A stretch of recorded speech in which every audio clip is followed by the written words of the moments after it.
नहीं भाई, कल से देख रहे हैं कि सोशल मीडिया पर एक ब्रश के हवाले से खबरें चल रही हैं या बातें हो रही हैं, ट्रोलिंग हो रही है। क्या मामला है? खान साहब ने ये ब्रश, कौन सा ब्रश मंगवा लिया ऐसा जिस पर इतनी तनकीद हो रही है? देखिए, बहुत शुक्रिया बड़ी नवाज। खान साहब ने इलेक्ट्रॉनिक ब्रश की बात की है और उन्होंने आज से काफ़ी महीने पहले की ये कहा है कि क्योंकि वो इस्तेमाल करते हैं ना। फॉर एग्ज़ाम्पल, अगर आप एक मशीन इस्तेमाल करते हैं बाल काटने वाली या कोई और चीज़ आप इस्तेमाल करते हैं तो उसमें कोई कदगन नहीं है और इससे पहले वो अपने पास रख चुके हैं, या तो वो ना रखा उन्होंने, तो मेरा ख्याल में कोई ऐसा जवाज़ नहीं है जिसकी बुनियाद के ऊपर खान साहब को ये फैसिलिटी नहीं है, बल्कि ये उनका बुनियादी हक़ है, तो नहीं दी जा रही। और जब मेरे सामने उन्होंने कहा डिप्टी सुपरिटेंडेंट को कि वो मेरा ब्रश का क्या किया है, तो उन्होंने कहा जी कि अभी ऊपर से अहकामात आने हैं तो फाइनलाइज होगा तो फिर आपको दिया जाएगा। बीबी साहबा भी साथ बैठी थी, तो मैंने कहा कि ये क्यों? उन्होंने कहा कि कुछ और चीज़ें हैं, कुछ खाने की चीज़ें हैं। फॉर एग्ज़ाम्पल, उनके घर में फ्रूट होता है तो उन्होंने कहा कि वो मेरे भिजवाया जाए, या कोई और चीज़ है तो वो पाबंदी है कि आप कोई चीज़ भी नहीं लेकर जा सकते। तो उन्होंने कहा कि इस हवाले से ज़रूर आप बात कीजिएगा। बीबी साहबा ने ख़ास तौर पर कहा, क्योंकि देखें ये उनका हक़ है, वकील उनसे नहीं मिल सकते। आज यही हुआ कि आज वहाँ पर तोशाखाना केस की समाअत थी, तो उन्होंने क्या किया कि उन्होंने कहा कि कोई बंदा भी नहीं जा सकता। एक वकील को अंदर जाने दिया।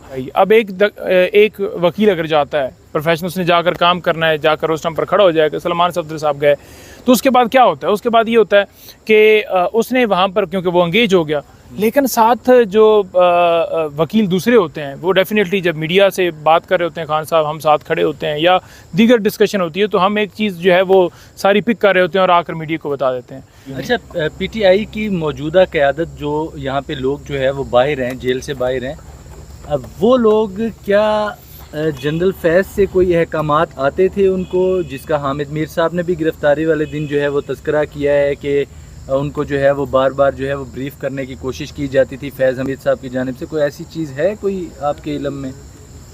नहीं, देखिए, ऐसी कोई बात नहीं है। अगर ओवरऑल देखा जाए तो मैं खुद कोर कमेटी का हिस्सा हूँ। वकला में भी हम लोग जो 8-10 हैं वो मैं हर दफ़ा जाते भी हैं, मिलते भी हैं खान साहब से।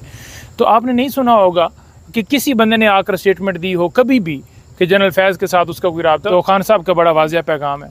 खान साहब से जो मेरी मुलाकात हुई, उन्होंने मुलाकात के अंदर ये कहा कि मैं पूरी कौम से ये कहता हूँ कि आज़ादी के लिए कुर्बानी देनी पड़ती है, तो जब आप कुर्बानी देते हैं तो फिर उसके बाद आपको राहत मिलती है। आपने पूरे पाकिस्तान से, बल्कि ओवरसीज़ पाकिस्तान, मुझे कुछ लोग बाहर से रब्ता कर रहे थे, आपने हर जगह से आना है। इस जलसे को आपने हर सूरत कामयाब करना है।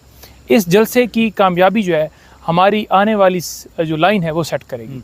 उसकी रीज़न ये है कि ये जो खान साहब है हकीकी आज़ादी की जंग लड़ रहे हैं। तो खान साहब का बड़ा वाज़िया मौक़िफ़ है कि आपने इस जलसे में ख़वातीन, बच्चे, बूढ़े, तमाम लोगों को खान साहब का पैगाम है कि आप सब ने शिरकत करनी है। इस जलसे को आपने कामयाब करना है। इस जलसे को आपने इस तरह से कामयाब करना है कि जो हमारे मुखालिफ हैं वो कहते हैं ना कि उस जलसे की आवाज़, वो चाहे वो बैठे हो ना जाती उम्रा, तो वहाँ तक आवाज़ जानी चाहिए। जब नारा लगे उस जलसे के अंदर इमरान खान का, तो आगे जिंदाबाद की जो आवाज़ है वो वहाँ तक गूंजनी चाहिए।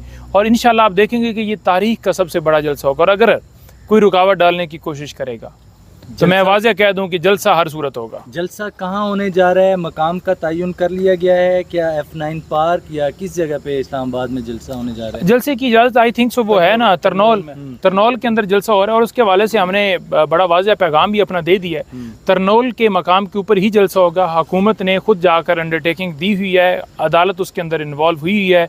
अदालत ने कहा है कि आप करें, क्योंकि पहले भी इजाज़त दी गई और बदनीति की बुनियाद के ऊपर एक ऐसे भी उधर से रिपोर्ट आ गई, इधर से कैंसिल किया गया। लेकिन इस दफ़ा अगर वो NOC हमारी कैंसिल भी करते हैं, हम फिर भी हर सूरत ये जलसा करेंगे, इंशाअल्लाह ताला करेंगे, और भरपूर तरीके से करेंगे, डंके की चोट के ऊपर करेंगे, और आप देखेंगे कि आवाम का समंदर होगा। और उसके बाद इस जलसे के बाद हम लाहौर जा रहे हैं, लाहौर में जलसा होगा। और खान साहब ने बड़ा वाज़ह कह दिया कि आपने अब से जो एक्टिविटीज़ हैं वो तेज़ करनी है। तो लिहाजा आप देखेंगे कि आने वाले दिनों के अंदर यूँ समझ लें कि हर हफ्ते या 10 दिन बाद या 15 दिन बाद हमारे मुख्तलिफ जलसे जो हैं वो ऑर्गेनाइज़ होंगे।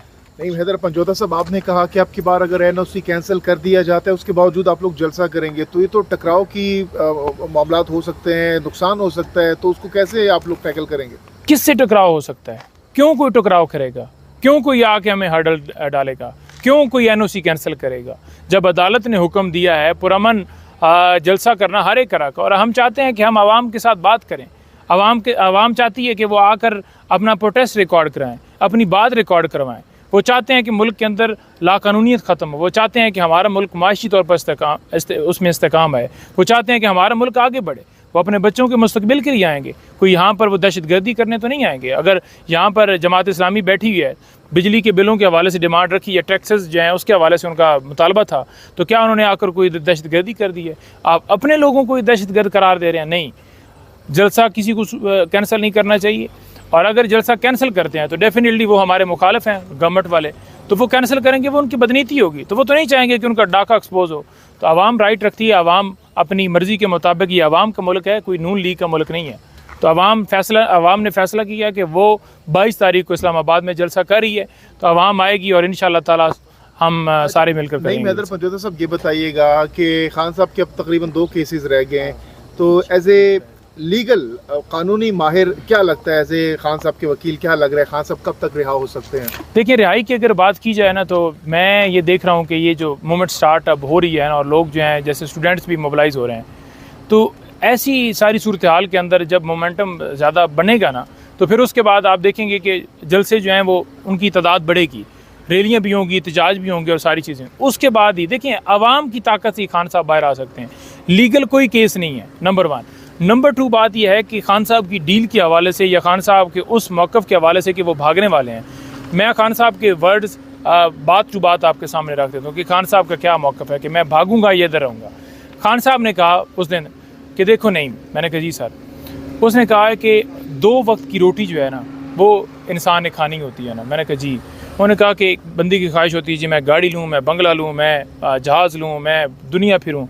तो उसने कहा मैं दुनिया भी फिर चुका हूँ, मैं गाड़ियों पे भी बैठ, हर चीज़ मैंने देख ली है, ठीक है, तो बाहर भी मैंने 2 वक्त की रोटी खानी है, तो 2 वक्त की रोटी मैं वहाँ यहाँ भी खा रहा हूँ। तो मैं तो जब 2 वक्त की रोटी तलब है आपकी, तो फिर मैं अपने मौक़िफ़ से क्यों पीछे हटूँ? मैं अपने नज़रिए पर कायम हूँ।